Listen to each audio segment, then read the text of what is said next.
तीनों देवियों पर चर्चा करेंगे। उसमें माता सरस्वती हम लोगों का प्रथम अध्याय में रहेंगी।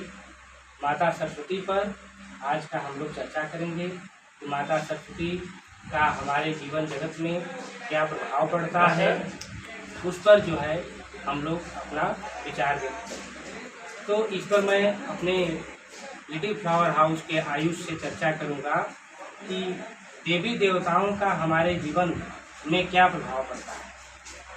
देवी देवताओं का हमारे जीवन में पहले रूप से अगर हम लोग विद्यार्थी हैं तो हमारी मेन रूप से देवी देवताओं की भूमिका रहेगी हमारी विद्या को बढ़ाने में। और हम लोग देवी देवताओं पर चर्चा कर रहे हैं अपनी संस्कृति को में जागरूकता लाने के लिए, लोगों के अंदर एक जागरूकता लाएं भगवान के प्रति। इस कारण हम लोग यहाँ पे उपस्थित हैं आज।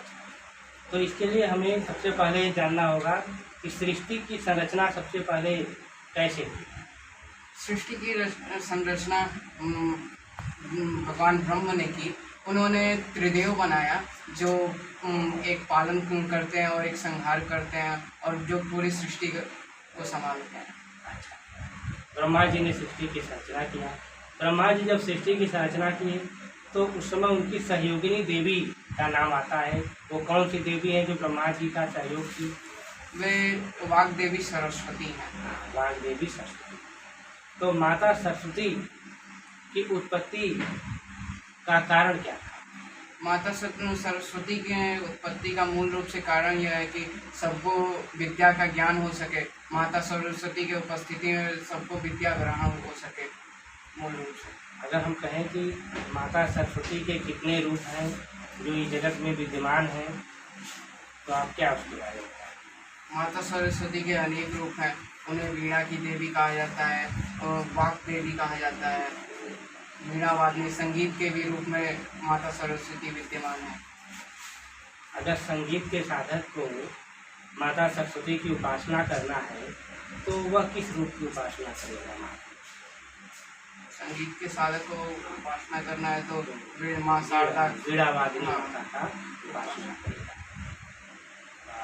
माता सरस्वती का अगर हम कहें जन्मोत्सव हम लोग कब मनाते? माता सरस्वती का जन्मोत्सव वसंत पंचमी के दिन मनाया जाता है। हर्षोल्लास के साथ मनाया जाता है। आप देखेंगे कि माता सरस्वती अपने कर कमलों में 4 वस्तुओं को धारण किए अपने चारों हाथों में। तो उन चारों वस्तुओं का क्या महत्व है? जैसे कि पहले हाथ में माता ने वीणा ग्रहण किया है, तो वीणा का क्या? वीणा का महत्व यह है कि वह संगीत के लिए जाना जाता है। संगीत के लिए और जीवन में सामंजस्य और रचनात्मकता के लिए वीणा जाना जाता है। और वीणा के बाद फिर पुस्तक। पुस्तक किसका प्रतीक है? पुस्तक ज्ञान का प्रतीक है। ज्ञान और शिक्षा का प्रतीक। फिर उसके बाद अक्षमाला, एक हाथ में माला धारण की है। माला ध्यान का प्रतीक है। ध्यान मुद्रा में ध्यान और साधना का प्रतीक। और जो कमल, कमल स्वच्छता का प्रतीक, कमल स्वच्छता सुंदरता का प्रतीक है।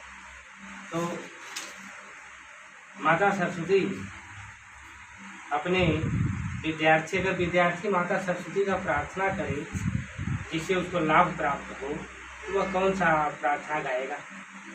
प्रार्थना के लिए कोई श्लोक याद है आपको? जी हाँ बताइए, क्या कहता है?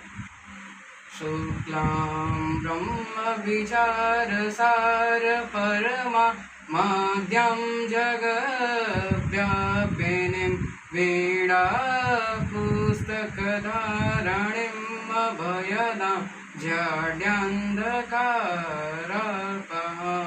हस्ते स्फाटिकमालिकां विदधतीं पद्मासने संस्थितां वन्दे तां परमेश्वरीं भगवतीं बुद्धिप्रदां शारदाम्। बहुत अच्छे। जो माता सरस्वती का प्रार्थना है, इससे जो है भक्त विद्यार्थी अपने जीवन में माँ का स्मरण करके उनकी भक्ति करके लाभ प्राप्त करता है।